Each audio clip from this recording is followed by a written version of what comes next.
es que los fake news que hay en la prensa sobre China son tan brutales o más brutales que lo que han habido sobre Venezuela, al tema.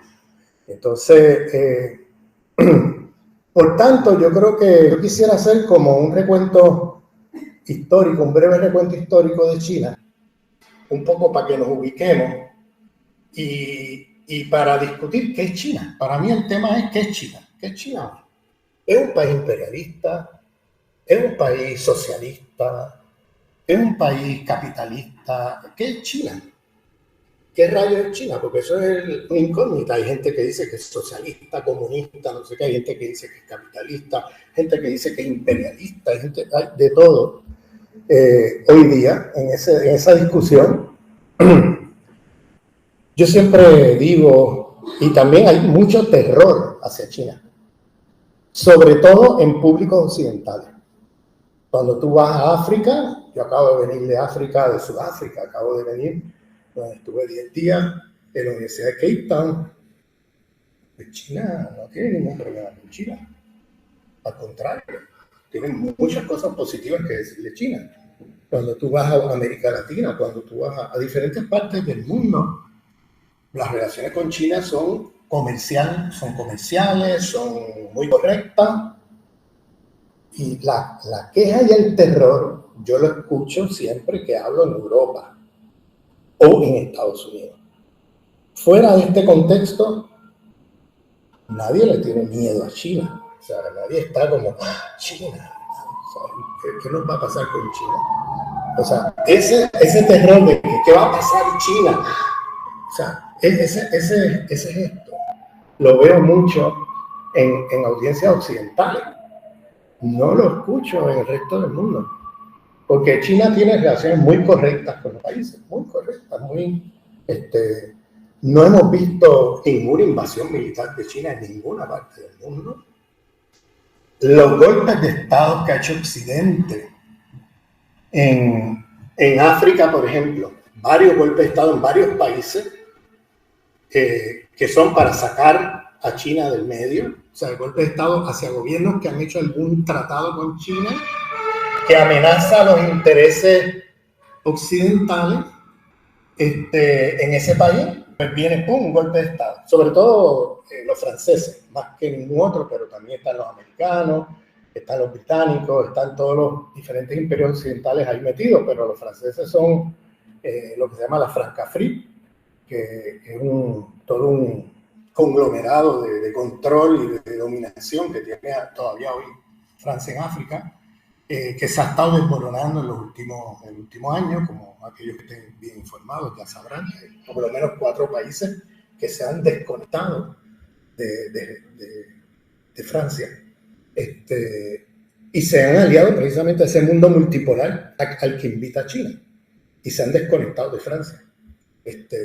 Han optado mejor por estar en relaciones comerciales con China a tener a los franceses encima diciéndoles qué tienen que hacer. O sea, y entonces han habido golpes de Estado para sacar a China como competencia en África. En cambio, China recibe la bofetada y en lugar de responder con una agresión militar o con otra cosa así, espera un tiempo y regresa al mismo país a hacer ofertas comerciales y económicas que nadie puede decir que no. Por ejemplo, Bolsonaro llega al poder y lo primero que intenta hacer es cortar con China. ¿Y qué pasó? Pues los chinos vinieron con una oferta económica que Estados Unidos no le puede hacer a Brasil. Entonces no pudo, o sea, las presiones que recibió Bolsonaro fueron tan grandes que tuvo que negociar y seguir con China. Como socio comercial número 1 de Brasil es China.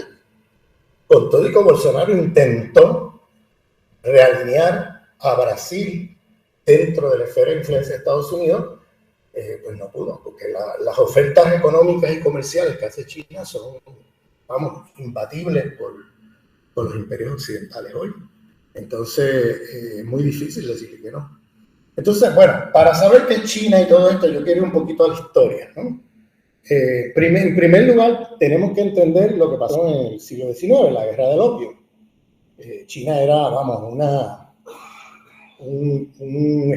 era una civilización de miles de años. Y esa civilización fue destruida en la Guerra del Opio en el siglo XIX, cuando los británicos obligan a China a comerciar con el opio. Ustedes saben que los imperios occidentales han estado toda la vida traficando con droga, desde la guerra del opio en China hasta la guerra de Afganistán. O sea, pasando por la guerra de Vietnam, por la guerra de... Han estado los imperios occidentales metidos en el tráfico de heroína, el tráfico de drogas. O sea, si ustedes nunca han oído esto, agárrense de la silla y váyanse y busquen, infórmense. Hay un libro que se llama The Politics of Heroin, la política de la heroína. Ese es el título. Búsquenlo. Es un libro muy, muy bueno que te explica bien las relaciones de los imperios occidentales, incluyendo Estados Unidos, con el tráfico de drogas en el mundo. Entonces, un libro muy serio, muy bien documentado. Un libro que no ha podido ser refutado. Pero bueno, no me voy a meter por ahí porque podemos estar horas hablando de eso y de toda la evidencia que hay de cómo estos imperios se meten en estos países y trafican con cualquier cosa. Entonces,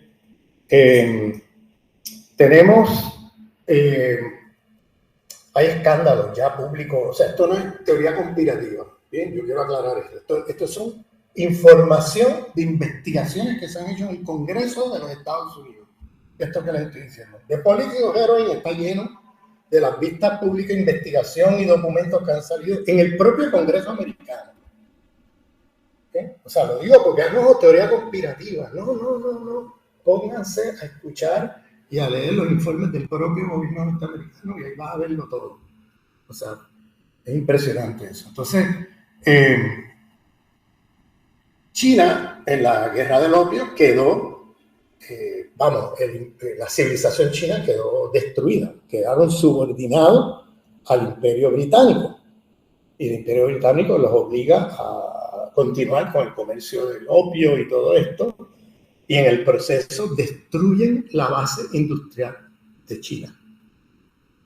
Los británicos, otro cuento de hadas de que la revolución industrial fue europea y sobre todo británica, etc. Eso es otro cuento de hadas de la historiografía eurocéntrica. Realmente la revolución industrial comenzó en China y la India, bien siglo XVI, XVII, XVIII, bien mucho antes que el siglo XIX, y lo que hicieron los británicos para convertirse en el centro industrial del mundo fue primero colonizar India a mediados del siglo XVIII, destruir toda la industria manufacturera de India, el exportador número uno de textiles y de ropa era la India en el siglo XVIII. Entonces lo colonizan, lo destruyen, le destruyen la base industrial, se roban todas las maquinarias, se las llevan a Liverpool, Manchester, Londres y empiezan a producir textiles, ropa, todo eso con las máquinas que traen de la India, ¿bien? De la India. Y entonces destruyen la base industrial de la India, ponen a la India a producir, a ser un país agrícola, y a producir el té que se toman los británicos por la tarde, ¿no? Y a producir té y cosas así. Y luego de 200 años de colonialismo británico, cuando India se hace independiente en 1948, después, o 47, después de una lucha intensa de descolonización, fíjense que la India estaba hecho pedazo. Estaba en un país empobrecido, destruido, etcétera. Y luego vienen los sociólogos occidentales a preguntarse por qué la India es tan pobre, por qué no ha podido industrializarse, por qué la India la gente pasa hambre. Y luego vienen las teorías de modernización, aquellas de los años 50, diciendo, no, es que son vegetarianos y como no comen carne, y no comen carne de vaca, pues se mueren de hambre. Bueno, unas cosas que ni te las crees, pero esas eran las teorías que se manejaban en los años 50 en la sociología americana. Es increíble, pero En realidad sabemos que la India era un país, vamos, con una infraestructura, una base industrial, un país que nadie se moría de hambre, con muchos recursos y que con la colonización británica fue subdesarrollada, fue empobrecida, fue destruida toda su base industrial. Y entonces toda la base industrial de la India pasa a Londres, Liverpool, Manchester, pasa para allá, porque se llevaron toda la maquinaria y impidieron y prohibieron que India continuara produciendo industria, o sea, manufacturera, que produjeran solamente agricultura. Entonces, luego en China, en los 1840, cuando la guerra del opio, pues hicieron lo mismo, se llevaron toda la industria china, toda la base industrial, y se lo llevaron para Inglaterra. Ya para 1850, Inglaterra tenía el monopolio de la producción industrial del mundo, lo que había destruido la de la China y la de la India, que eran las dos potencias industriales del mundo ya muchos siglos antes. Y claro, reescribe la historia. Luego nos hacen crédito, ya leemos en los libros de historia esta idea de que la revolución industrial empezó en Inglaterra. Y te dan una lista de nombres, ¿no? De la gente que inventó tal máquina, que inventó tal otra, y te dan una lista de nombres, no sé, en la escuela secundaria, aquí le llaman secundaria, escuela secundaria, y ves la lista de los nombres que se inventaron esto, aquello. O sea, en el fondo, es una teoría racista, porque te hacen creer que hay estos genios que inventaron estas maquinarias. No te dicen la historia, de dónde vienen esas máquinas, cómo llegaron allí, nada de eso no te dicen, sino que hay unos genios allí en Inglaterra que se inventaron estas máquinas. Y entonces, en el fondo, una teoría racista, porque nos hacen creer que es que ellos llegaron a hacer la revolución industrial primero que nadie. Este es el mito, ¿no? Porque tenían coeficientes de inteligencia mayores que el resto del mundo. Eso es lo que está presupuesto en el argumento. Que después de todo fueron esta gente con genios que inventaron estas máquinas. Y no te dicen la verdadera historia de cómo fue que se hizo eso, cómo se produjo la revolución industrial en Inglaterra, que fue a costa de subdesarrollar a la China y a la India en ese momento y desindustrializarlos a través de un proceso de intervención militar. Y entonces, la China queda muy golpeada, queda como un vasallo de imperio occidental, sobre todo Inglaterra. Luego hay como un reparto de áreas de la China entre los imperios occidentales, donde hay pequeños bolsillos, ¿no? Con presencia francesa, portuguesa, británica, etcétera. Nunca llegaron a colonizar en el sentido clásico, porque es un país enorme.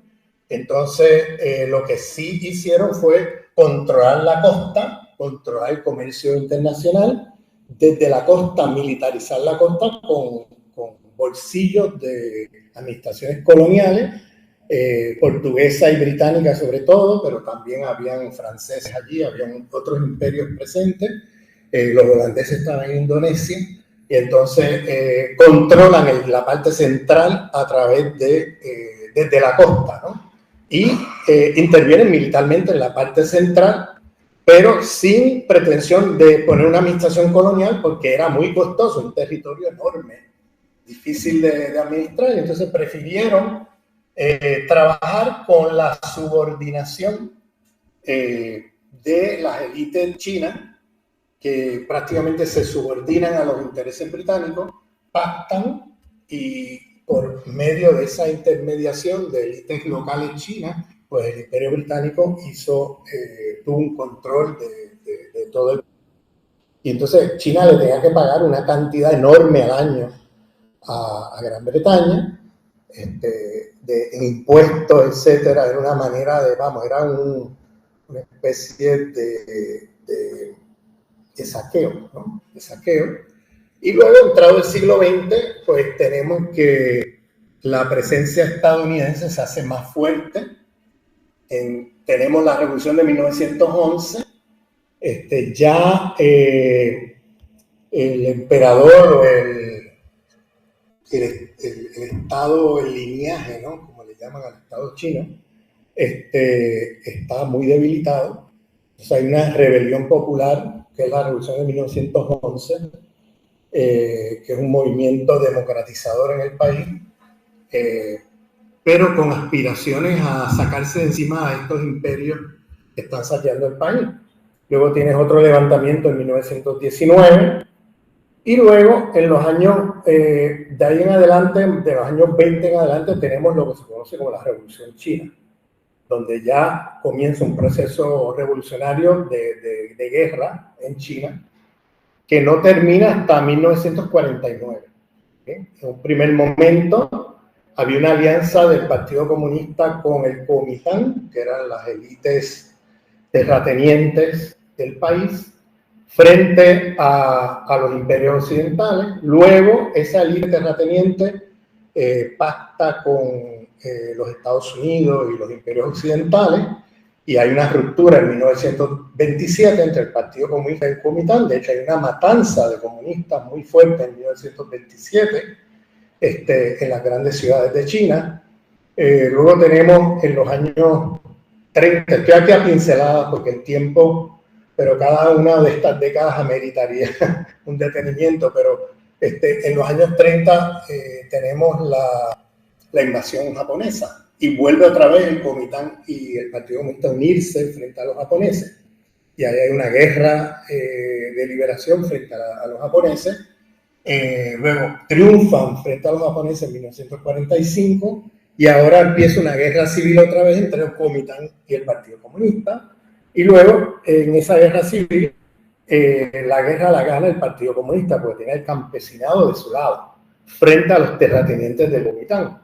Entonces gana la guerra el Partido Comunista, y el Kuomintang se asienta, sale huyendo y se asienta en la isla de Taiwán, donde pone allí la República China, se llama, y que fue lo que se reconoció en las Naciones Unidas en su comienzo como República China. Era esa islita, Taiwán, con el gobierno que se llamaba la República China, que hablaba a nombre de todos los chinos, pero en realidad era el Kuomintang, que lo único que tenía control era de esa islita. El resto de la China metropolitana era el Partido Comunista, y fue bloqueado, ¿no? Lo bloquearon los imperios occidentales comercialmente, etcétera, y incluso en los foros internacionales. Por eso China quedó fuera de las Naciones Unidas, no porque no quisiera estar ahí, sino porque le impedían estar ahí, y a quien reconocieron fue el gobierno del Kuomintang en Taiwán. ¿Bien? Entonces, tienes en los años 50 y 60 en la China continental, pues tiene lo que se conoce como la revolución socialista china,